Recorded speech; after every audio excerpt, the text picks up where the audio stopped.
Hello दोस्तों, स्वागत है अपने YouTube channel GK by S के क्लासेस में। तो आज हम लोग देखेंगे Hindi pedology hard level question. तो सीटेट का जो 8 फरवरी को एग्ज़ाम लगा है 2026 में, तो उसी से रिलेटेड क्वेश्चन देखते हैं हिंदी की पेडालॉजी। इससे पहले हमने सीडीपी की पेडालॉजी के 30 क्वेश्चन बहुत ही कम समय में पूरा किया था। इसको भी उम्मीद करेंगे बहुत ही कम समय में 30 क्वेश्चन देखा जाए। चलिए शुरुआत करते हैं बिना देरी के। पहला क्वेश्चन है, एक शिक्षक बच्चे को अपनी मातृभाषा में अनुभव साझा करने देता है और बाद में उन्हें मानक हिंदी से जोड़ता है। यह सिद्धांत या किस सिद्धांत पर आधारित है? अनुशासन सिद्धांत पर, बी भाषिक शुद्धता सिद्धांत पर, सी भाषा सेतु सिद्धांत पर, या डी व्यवहारवादी सिद्धांत पर। तो इसका जो राइट ऑप्शन है वो ऑप्शन सी है, भाषा सेतु, लैंग्वेज ब्रिज सिद्धांत पर आधारित है। क्योंकि बच्चा अपनी मातृभाषा में सहज होता है, उसी भाषा में मानक हिंदी की ओर ले जाना सीखने को सरल और स्वाभाविक बनाता है। अगला क्वेश्चन है, हिंदी भाषा शिक्षण में अर्थ पहले रूप बाद में का सिद्धांत किस दृष्टिकोण से जुड़ा है? ए व्याकरण अनुवाद, बी संरचनात्मक, सी संप्रेषणात्मक, डी व्यवहारवाद। तो इसका जो राइट आंसर है, हिंदी भाषा शिक्षण में अर्थ संप्रेषणात्मक होता है। क्योंकि इस दृष्टिकोण से पहले अर्थ समझना जरूरी माना जाता है। व्याकरण संरचना बाद में स्वाभाविक रूप से आती है। अगला क्वेश्चन है,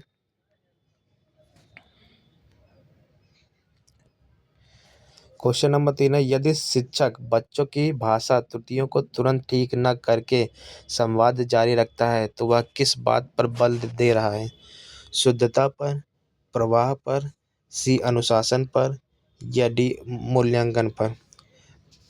तो यदि शिक्षक बच्चों की त्रुटियों को तुरंत न ठीक करके संवाद जारी रखता है तो वो प्रवाह पर होता है, ऑप्शन बी।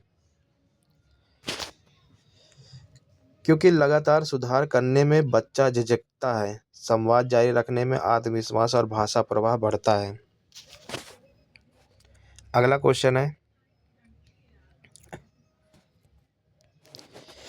बहुभाषी कक्षा में हिंदी पढ़ाते समय निम्न में से कौन सबसे उपयुक्त रणनीति कौन सी है? केवल मानक हिंदी का प्रयोग, बी है बच्चों की मातृभाषा को निषेध करना, सी मातृभाषा को संसाधन के रूप में उपयोग करना, या डी है कठिन साहित्य पढ़ाना। तो इसका जो राइट ऑप्शन है ऑप्शन सी है, मातृभाषा को संसाधन के रूप में उपयोग करना। क्योंकि मातृभाषा सीखने में बाधा नहीं बल्कि सहायक होती है, इससे नई भाषा जल्दी समझ आती है। अगला क्वेश्चन है,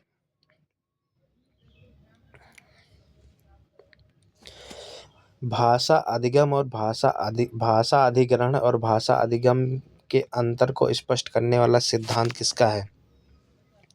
प्याजे का है, स्किनर का है, क्रेशन का है, या वाइगोट्स्की का है। तो भाषा अधिग्रहण और भाषा अधिगम के अंतर करने का सिद्धांत ये क्रेशन को है। क्रेशन के अनुसार अधिग्रहण प्राकृतिक प्रक्रिया है, जबकि अधिगम औपचारिक व नियम आधारित होता है। अगला क्वेश्चन है, हिंदी शिक्षण में इनपुट परिकल्पना का मुख्य कथन क्या है? अधिक अभ्यास से सीखना, दंड में सुधार, सी समझ में आने योग्य भाषा संपर्क, डी नियमों को रटना। तो हिंदी शिक्षण में इनपुट की परिकल्पना है समझ में आने योग्य भाषा संपर्क, समझ में आने योग्य भाषा संपर्क। क्योंकि जब भाषा स्तर में थोड़ा ऊपर लेकिन समझने योग्य हो तभी प्रभावी भाषा अधिग्रहण होता है। अगला क्वेश्चन है, 7वां क्वेश्चन है, कक्षा में कहानी सुनाने के बाद खुली चर्चा कराना किस कौशल के विकास में सर्वाधिक सहायक है? यांत्रिक लेखन, सृजनात्मक अभिव्यक्ति, व्याकरण शुद्धता या नकल लेखन? तो कक्षा में कहानी सुनाने के बाद खुली चर्चा कराना ये सृजनात्मक अभिव्यक्ति कौशल का विकास में सर्वाधिक होता है, क्योंकि कहानी पर चर्चा से बच्चे अपने विचार व्यक्त करते हैं, जिससे कल्पना शक्ति और भाषा विकास होता है। अगला क्वेश्चन है, भाषा को सामाजिक संरचना मानने वाला विचार किससे संबंधित है? स्किनर से या चॉम्स्की से या वाइगोत्स्की से या थॉर्नडाइक से? तो भाषा को सामाजिक संरचना मानने वाला ये विचार है वाइगोत्स्की से। वाइगोत्स्की का मानना है कि वाइगोत्स्की ने भाषा को सामाजिक संपर्क से विकसित होने वाली प्रक्रिया माना है। अगला क्वेश्चन है, यदि शिक्षक बच्चों को समूह में संवाद, वाद विवाद और भूमिका निर्वाह कराता है तो यह किस दृष्टिकोण को दर्शाता है? शिक्षक केंद्रित, विषय केंद्रित, बाल केंद्रित या परीक्षा केंद्रित? तो इसका जो राइट आंसर हो जाएगा ऑप्शन सी हो जाएगा, बाल केंद्रित होता है।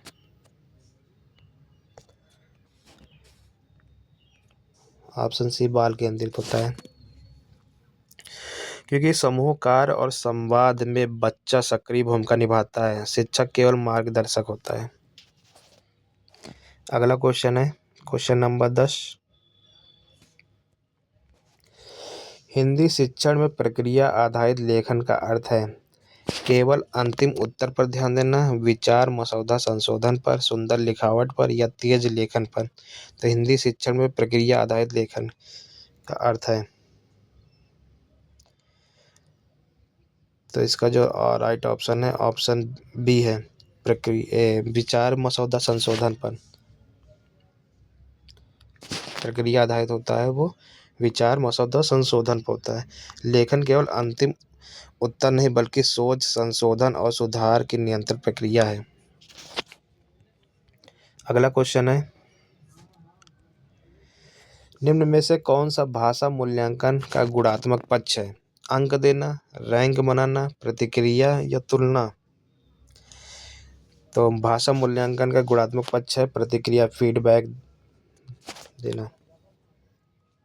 गुणात्मक मूल्यांकन में बच्चों को सुधार के सुझाव दिए जाते हैं, ना कि केवल अंक। अगला क्वेश्चन है,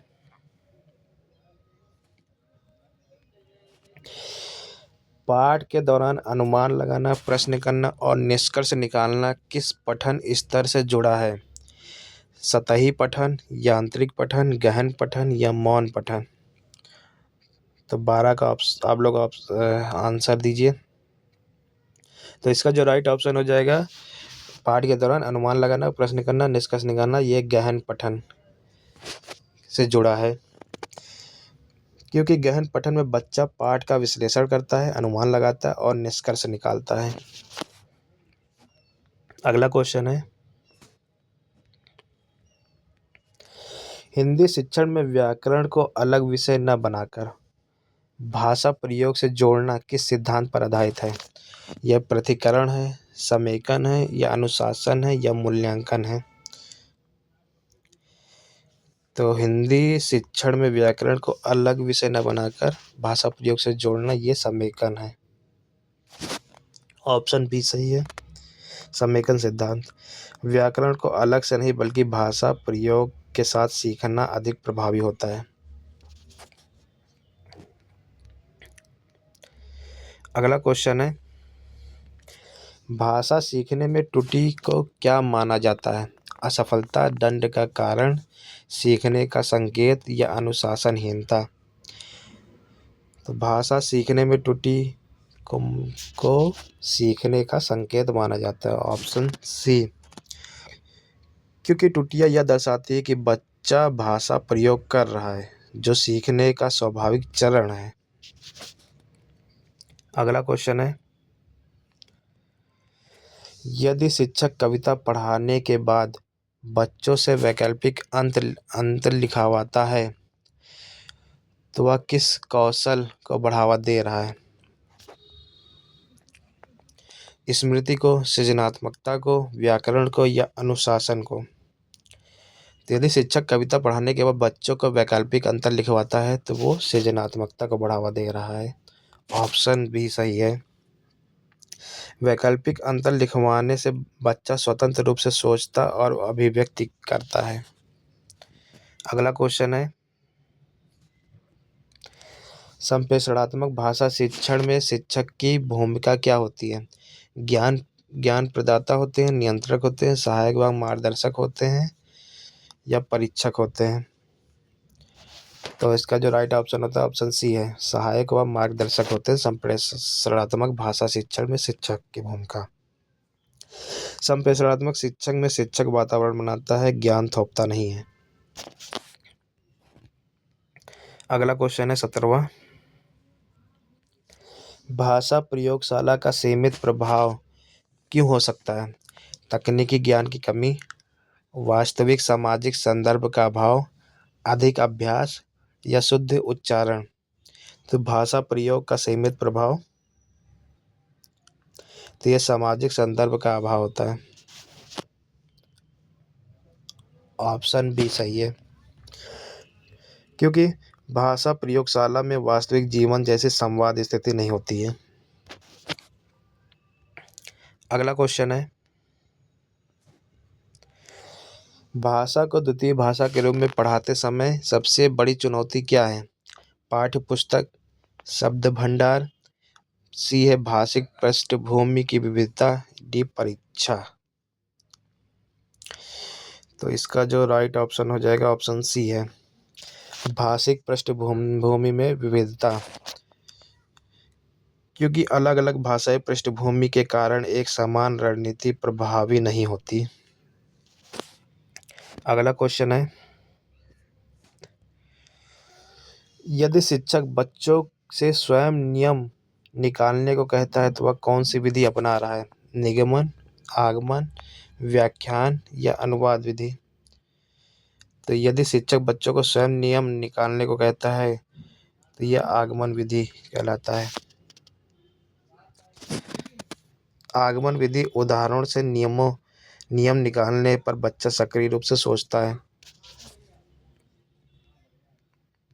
अगला क्वेश्चन है, भाषा शिक्षण में टीएलएम का प्रभावी उपयोग तभी संभव है जब वह महंगा हो, शिक्षक केंद्रित हो, उद्देश्य से जुड़ा हो, परीक्षा में आए हो। तो भाषा शिक्षण में टीएलएम का प्रभावी उपयोग तब संभव है जब वह उद्देश्य से जुड़ा हो, क्योंकि टीएलएम तभी प्रभावी होता है जब वह सीखने के उद्देश्य को पूरा करे। अगला क्वेश्चन है, निम्न में से कौन सा लेखन का वास्तविक उद्देश्य है?